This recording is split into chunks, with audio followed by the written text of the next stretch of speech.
سلام علیکم. سلام بینندگان گرامی. برنامه نوبتی جهان در جهان نماست. منظور شما از روزانه جهان نما و در برنامه نوبتی با یک مهمان ویژه سیطرش رئیس شورای عالی مصالحه ملی افغانستان دکتر عبدالله صحبت میکنیم. قبلا حضور مبارک شما را به خانه خودتان به وطن دویمتان تاجیکستان خیر مقدم میگیم. یک صحبت خاص، یک صحبت ویژه برای تلویزیون جهانی جهان نما با شما داشته باشیم. از شما جهانی سپاس که این امکانیت را برای ما فراهم آوردید. تشکر از شما، سلامت باشید. نخست سوالی من این بود، امروز وضع در آنسوی آمو در پس منظر روند صلح و مذاکرات بین افغانی چگونه است؟ راههای رسیدن به موفقیت ها تا کجا نزدیکتر می شوند؟ تشکر از شما. شما میدانید که بیننده‌های محترم تلویزیون شما شاید اطلاع داشته باشند که مذاکرات 4 ماه قبل آغاز شد. این اولین بار بود که بعد از 3 دهه جنگ در دو طرف میز مذاکره با هم روبرو بحث و گفتگو را آغاز کردند. یک فرصت بسیار خوب و تاریخی و استثنایی است، در حالی که نزدیک به 3 دهه ما با هم جنگیده بودیم. مذاکره دور اولش که روی دستور کاری بود یا ما طرز العمل میگیم، این دور سپری شد، نهایی شد. دستور کارم به تصویب رسید توسط هر دو طرف و هر دو طرف هم تصمیم به این گرفتن که به یک وقفه ضرورت بود تا با سایر بزرگان کشور بحث صورت بگیرد. فعلا هیئت مذاکره افغانستان در کابل هستند. قبل از آمدن ما با همراهشان صحبت و گفتگو داشتم، بعد از رفتنم با همراهشان بحث میکنیم. با رئیس جمهور افغانستان دیدم، با سایر سران سیاسی کشور بحث و ملاقات ها می داشته باشند، با کمیته رهبری شورای عالی مصالحه ملی بحث میکنند و بعد دوباره برمیگردن و وارد مرحله دوم گفتگوها میشن. اما در این حال باید بگوییم که متاسفانه جنگ هم ادامه پیدا کرده، خشونت و خونریزی هم ادامه پیدا کرده. این چیزی است که مردم افغانستان روی ازو تاکید دارند تا با شروع مذاکره حتما باید خشونت کاهش پیدا کنه، سطح جنگ رو پایین بیاید، بالاخره ما به آتش بس موافقت کنیم بین دو طرف. این خواست کلی مردم افغانستان است، در حالی که چشم برای یک راه حل جامع همه جانبه برای رسیدن به صلح پایدار و با عزت هست مردم افغانستان، اما تا او زمانه خواستار تامین آتش بس است. طور از رسانه ها میدونیم تقاضا این است که مذاکرات من بعد در داخل خود افغانستان صورت گیرد. آیا با اندیشه شما این امکان پذیر است؟ خب مردم افغانستان این توقع دارند، چون جنگ در افغانستان است و بین دو طرف است. میگن که اگری در افغانستان صورت بگیره بهتر است.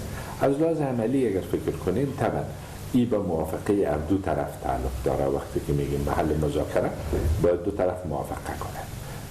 احتمال اونا طرف مقابل که طرف طالبان باشن به یک موافقه نکنند، اما بسیار مهم است که مذاکره دوام پیدا کنه، یعنی بار دیگه شروع شود و محل مذاکره باید مانع از این است که مذاکره آغاز شود. وقتی که توافق دو طرف صورت میگیره در هر محلی که هست، در اونجا مذاکره ادامه پیدا کنه. اما طور میدونیم در این میان 21 روز توقف اعلام شد در جریان مذاکرات. با کدام خاطر؟ خب دو مسئله بود. یکی هیئت افغانستان، خصوصا هیئتی که از جمهوری اسلامی افغانستان رفته بودن، مدت 93 روز در اوج مذاکره را ادامه داده و بعد دوباره البته در این میان بعضی از اعضای هیئت سفر داشتن به کابل، اما بیشتر اینا کسایی بودن که در اوج تمام مدت سپری کردن. و نکته دومی بود که مسائلی هم که باید بحث میشد ایجاب مشوره‌های بیشتر در کابل هم میکرد، خصوصا با شورای عالی مصالحه ملی. با این نسبت هم این ضرورت بود، اما این مسئله از هر دو طرف مطرح شد، یعنی هر دو طرف این ضرورت احساس کردن که ایجاب یک وقفه میکنه بعد از 93 روز مذاکره. پیشوای ملت تاجیکان محترم امامعلی رحمان پیوسته از منبرهای بلند سازمان‌های با نفوذ جهانی و کشورهای جهان سری مسئله هرچی زودتر تامین صلح و ثبات در کشور همسایه افغانستان اصرار می‌ورزند. شما در این مسئله چی میگید؟ ما همیشه از موقف جناب عالی رئیس جمهور تاجیکستان و شخصیت برازنده منطقه که در کنار مردم افغانستان قرار داشتند و خواستار تامین صلح و امنیت در کشور ما بودند و به این اهمیت قائل شدند و از طرف دیگر به روابط دو جانبه بین دو کشور بسیار اهمیت قائل شدند و همکاری‌های متقابل بسیار توجه کردند. ما از موقفشان تشکر و قدردانی میکنیم. امروز هم که در حدود بیشتر از 2 ساعتی که اونا لطف کردن و موقع مساعد ساختن و با امرشان صحبت داشتم. تمام توجه و علاقه از اونا به این است که همسایگی تاجیکستان صلح برقرار شود و همه میدانیم که در نبود صلح تهدیدات به میان آمده، تهدیدات وجود داشته، مشکلات وجود داشته، مثل گروه های تروریستی فعالیت میکنن و بالاخره تهدید به زندگی صلح‌آمیز اتباع شهروندان سایر کشورها متوجه میسازند یا تهدید مواد مخدر که هم تهدید جهانی است. در این حال در تامین صلح هر دو کشور میتونه بسیار نفع ببره. تنها دو کشور نه، تمام کشورهای منطقه، آسیای جنوبی، آسیای میانه، همه میتونن مستفید شوند در صورت که صلح تامین شود. حسن نیت همیشه داشتن، در عملکردشان این حسن نیت ظاهر بوده و در تمام مجامع بین المللی پشتیبان پروسه صلح در افغانستان بوده. جناب دکتر عبدالله، همونطور میدونیم آمریکا تصمیم دارد که یک تعداد سربازان خود را از خاک افغانستان خارج کند. بعد خروج سربازان افغانستان وضعیت به اندیشه شما چگونه خواهد رنگ گرفت؟ یک قسمت از قوات‌های آمریکایی، قوات‌های ایالات متحده آمریکا خارج شدند فعلا، اما تصمیم به است که 2500 نفر از این پرسنل نظامی در افغانستان بمانند و اداره تازه، اداره که باز انتخاب شده هنوز فعالیت شروع نکردن، اونا بحث و مشوره کنن و بعد تصمیم بگیرن در اون مورد. و البته در موافقتنامه که بین طالبان و ایالات متحده آمریکا به امضا رسیده، این جزء از موافقتنامه خروج کامل قوات‌های ایالات متحده آمریکا و بین المللی است.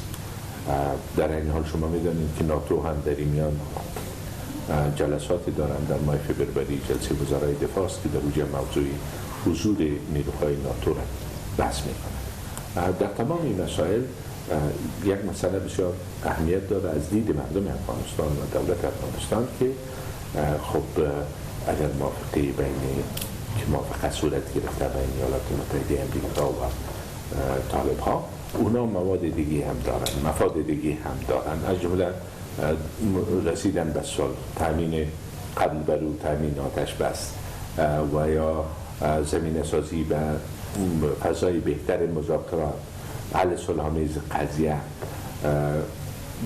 عدم همکاری با القاعده، عدم حمایت از گروه‌های تروریستی که تهدید است بر مردم افغانستان و بر جامعه بین المللی.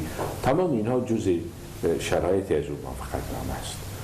خب احتمالاً به این شرایط هم اداره موجود هم متوجه است و اداره آینده هم متوجه خود بودند که موافقتنامه نه تنهایی که به یک وقت مربوط است که در کدام زمان، اما در این حال شرایط دیگه هم دارد، زمینه‌های دیگه هم دارد باید مساعد شود.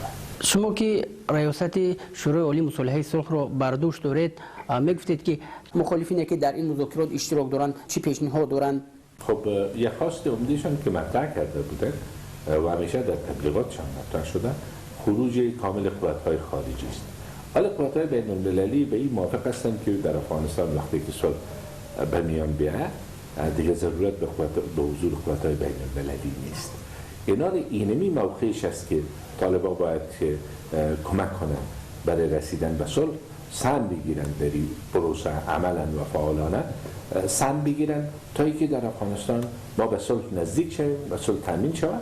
در اون صورت همه مردم افغانستان خواستار از این نیستند که قوات‌های خارجی در کشورشان حضور داشته باشند. مردم افغانستان می‌خواهند که در صلح با هم با دیگران زندگی کنند و تامین امنیت و دفاع کشور مربوط به خود مردم افغانستان باشد. تاجیکستان در این راستا خواهان هرچی بازگشت صلح دوباره در افغانستان است و میگفته که تا کجا افغانستان از تجربه صلح آفری تاجیکستان میتواند استفاده کند. تشکر. امروز ما بحث داشتیم در با جناب عالی رئیس جمهور امام علی رحمان رئیس جمهوری تاجیکستان روز گذشته با رئیس پارلمان مجلس نمایندگان کشور با نخست وزیر با وزیر امور خارجه ملاقات‌های تفصیلی داشتیم. خب امروز اگر تاجیکستان دستاورد دارد در عرصه‌های مختلف و ترقی به میان آمده و پیشرفت شده، دلیلش است که در این کشور صلح برقرار است و یک تجربه صلح این کشور داشته. ما تجاربی که رهبری تاجیکستان در عرصه‌های مختلف دارد، شناخت که از اوضاع منطقه دارند، روی جنبه‌های مختلفش امروز بحث کرده و به صورت کل خوشحال هستیم که یک کشور همسایه و برادر حامی پروسه صلح در کشور ماست. میگفتید که نتیجه این سفرتون به تاجیکستان تا کجا نتیجه بخش بود؟ ما سفر بسیار خوب داشتیم. من پیشتر خدمت شما گفتم از مهمان نوازی مقامات و مردم تاجیکستان تشکر میکنیم. عرصه‌های مسائلی که ما بحث کردیم ما بحث میکنیم بر دو کشور تعلق دارد، تاثیرات بالای هر دو کشور داشته و این بحث‌ها همیشه باید دوام کنه، مفید است، ضرورت است، در حالی که مسائلی که مربوط به مناسبات حکومتی میشه او از طریق کمیسیون‌های بین حکومتی از طریق مقامات حکومتی دو کشور مورد بحث قرار میگیره یا مسائل امنیتی و امنیت‌ها. اما مسئله صلح که اساسی ترین مسئله کشور ماست، در این راستا هم نظریه‌های خوبی وجود دارد. در آخر برنامه شما با مردم تاجیکستان با تلویزیون جهان نما چی پیام دارید؟ خب تلویزیون جهان نما از مدتی که آغاز کرده و کار بیننده‌های بیشتر پیدا کرده، علاقمندان بیشتر پیدا کرده، مثلا ما خود خدمت همه مردم تاجیکستان چه اونایی که در کشورشان هستند یا خارج از کشور مثلا میبرن تقدیم میکنم و ممنون هستم از ملت برادر و همسایه در کشور تاجیکستان، جمهوری تاجیکستان به خاطر حسن نیتی که اینا نسبت به مردم ما به فرهنگ کشور ما و مناسبات با این کشور داشتن سلام و تمنیات قلبی خود خدمتشان تقدیم میکنم. ما نیز به شما جهانی سپاسگزار میکنیم که وقت پیدا کردید، امکان دادید به ما تا با شما یک مصاحبه خاص و دوست داشتنی رو انجام داده باشیم. بار دیگر قدم شما به تاجیکستان فرخنده بود. خوش آمدید. بینندگان گرامی یادآور میشیم که با دکتر عبدالله رئیس شورای عالی مصالحه ملی افغانستان صحبت داشتیم. برنامه‌های دیگر شبکه اطلاعاتی جهان نما ادامه دارد. پیگیر برنامه‌های ما باشید.